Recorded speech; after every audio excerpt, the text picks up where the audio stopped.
भर के इंसानों की औसत आयु अलग अलग होती है। भारत में लोग 70 से 80 साल तक जीते हैं, तो वहीं जापान की औसत आयु 100 से ऊपर है। दुनिया भर के वैज्ञानिक इंसानों की उम्र बढ़ाने की तकनीक इजाद करने में जुटे हुए हैं, जिन्हें जेनो ट्रांसप्लांटेशन तकनीक कहते हैं। जेनो ट्रांसप्लांटेशन ऐसी प्रक्रिया है जिनमें किसी गैर इंसानी जानवर के स्रोत से प्रत्यारोपण, रोपण या कोशिकाओं, अंगों या ऊतकों का निषेचन शामिल हो। अगर ये प्रयोग सफल रहा तो इंसान की उम्र लंबे समय तक बढ़ाई जा सकती है।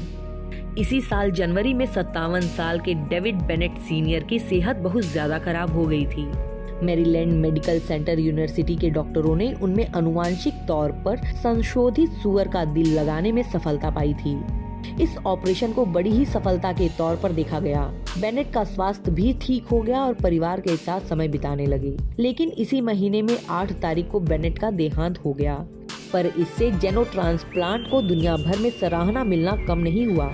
रोचक बात तो ये है कि जेनो ट्रांसप्लांटेशन का दुनिया में यह पहला मामला नहीं है।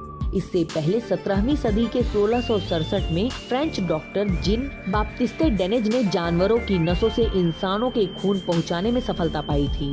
इसके अलावा पिछली सदी में भारत में भी जेनो ट्रांसप्लांटेशन का एक ऑपरेशन किया गया था। साल 1997 में भारत में एक इंसानी शरीर में सूअर का दिल प्रत्यारोपित करने की कोशिश की गई थी। इस ऑपरेशन में धनीराम बरुआ ने यह साहसिक प्रयास किया था। उसके बाद इस साल यह प्रयास किया गया जिसमें उल्लेखनीय सफलता मिली थी। जेनो ट्रांसप्लांटेशन अगर सफल होता है तो इसके बहुत सारे फायदे हैं। जेनो ट्रांसप्लांटेशन का सबसे बड़ा फायदा यही होगा कि इससे मानव प्रजाति की औसत उम्र में इजाफा हो सकता है।